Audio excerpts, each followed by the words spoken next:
So what's up? How we doing today? We're going to take a look at some Improv Tactics by Trey during the David Bowie jam. This is by no means sounding like Trey. We're just going to look at some improv approaches, what I call them Improv Tactics, and hopefully this will get you to sound more like you. That's my big hope here. Let's listen to number one and then break down what's going on, and we'll check out a couple more.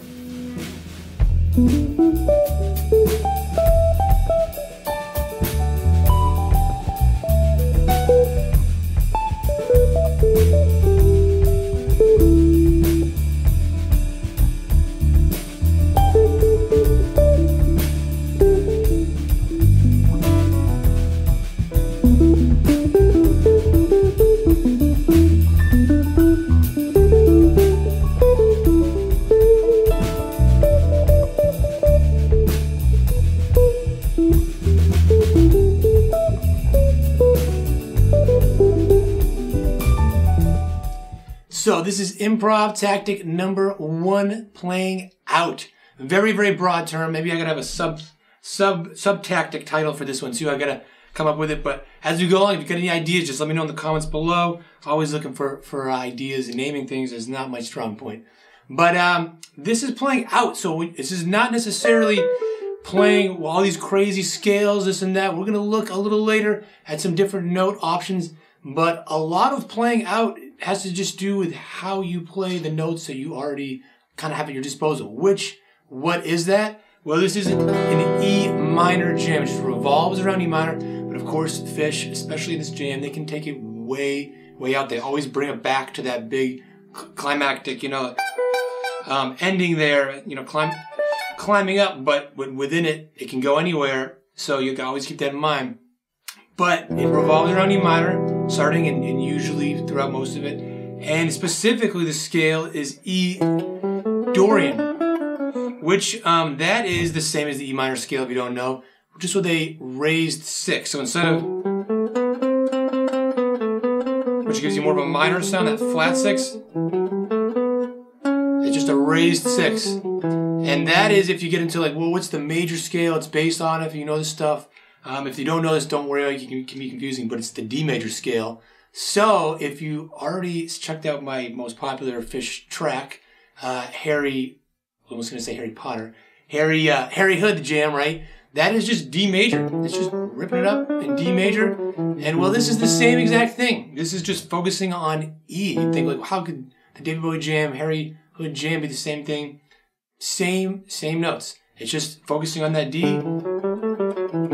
Gives you a certain sound. Focusing on the E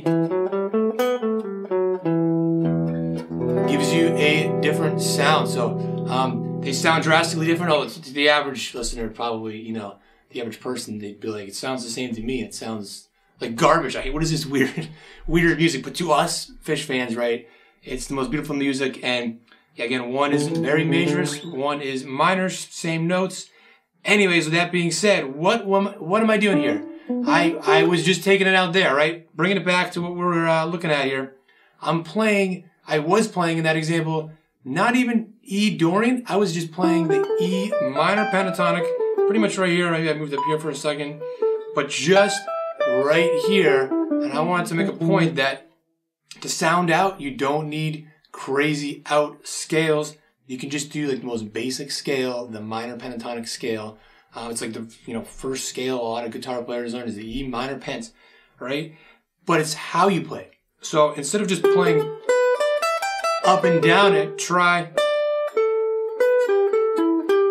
different shapes. And just any little thing, just jump around. Try going like this, little finger rolls to get that. But bigger leaps. Maybe try one note, like right here, this E, and then try up to this note, the next one. And get familiar with the way it feels in your fingers and the sounds. And that's just an easy way to take it out there. It takes a little bit, if you're not used to it, getting on your fingers and getting this, it's this very angular sound and getting it in your ears. But, the jam starts off really, clean, quiet, and really out there. And there's, again, certainly some scale choices we could use, but that's an easy one to just utilize what you hopefully already know, or whatever it is that you do know, wherever you're at, that's a way you can take it further out. So let's listen to the second one and then kind of see what's going on with that one.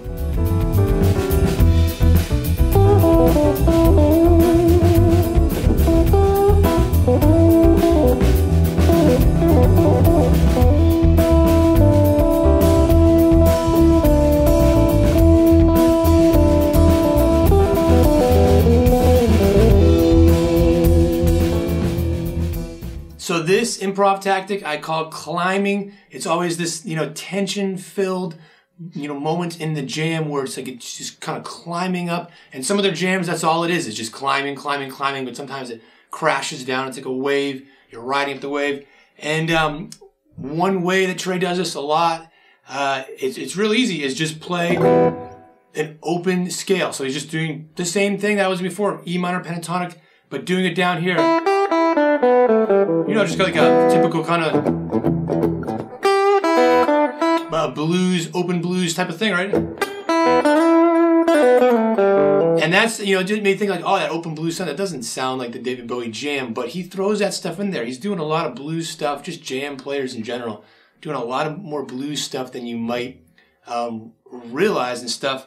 And it doesn't have to be a blues song to be playing bluesy stuff, but you don't have to also play it's like straight blues either. But just that idea of these notes, putting in the open strings, you can really expand on open string stuff. I mean, in my own playing, I actually utilize open strings probably a lot more than Trey does himself. I didn't used to at all. I used to really steer away from it and just play closed stuff, but over the years, I've been integrating more and more just open strings in kind of different ways. But here it's just real simple. Just keep it right there. And that's a way of changing the vibe. If you're doing, more stuff around the fretboard, closed stuff, focusing maybe on Dorian, maybe doing those out things I was just showing you before.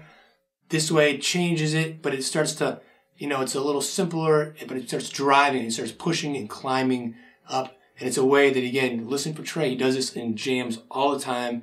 That open string blues kind of almost, I don't hate to say the word blues, but that steps down. And that's a way to start kicking it up a notch, kind of like it's getting some movement going. So with that in mind, it's a movement. Let's look at the third one. Let's give it a listen and see what's going on.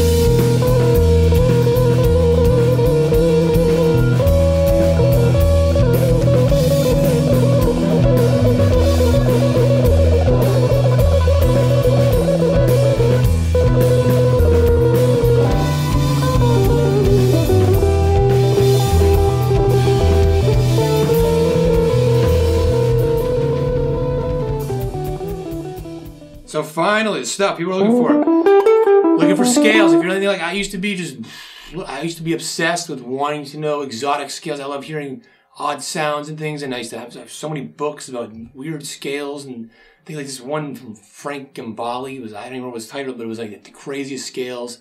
And you know what? I never really did much with it. But we're gonna look at some here. If you look at it in a simplified way, it can be useful. So if we're back to this 12th position here, E minor, pentatonic, blues position here, or with the Dorian, mode there. We can first start off by just playing that flat 6. So here's that major 6 right here, which is a C sharp. So C, 13th fret in this position right here is. And that just makes it a little harsher. And now you're thinking like, well, what if everybody else in the band, what are they doing with Phish? We kind of just open jamming stuff. It doesn't really matter. It's not like everybody's, the 3 people playing, pitch notes, Mike, Trey, and Paige. It's not like they're all in one exact scale and now they're in another and they're shifting. It's like sometimes someone's using one, someone's using another, or you're just hitting a little note here and there. It's just this mix of notes, and maybe someone's kind of digging on one scale, this one note that's outside a little bit much, and someone hears that and they start going that direction, and then it starts pulling away. It's just constantly shifting all over the place. So don't worry about, is this the right time? Just use your ear and throw that in there, and maybe just do it for 1 second. Bend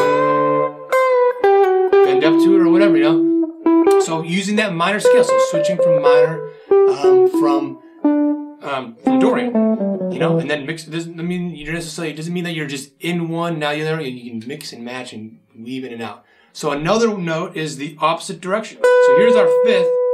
Our flat 6 is 1 fret up. You go 1 fret down. You got that flat 5, that blue note they call it. Another example of something that you think of as like, oh, the blue note, blue scale. But I think of it as like just an out there kind of note used in all kinds of styles of music. So if you get that note right there. And then the last thing we'll look at, and I was in the example too, I was weaving these 3 things in kind of throughout. Just kind of so you can hear the whole use of these different sounds and different scales.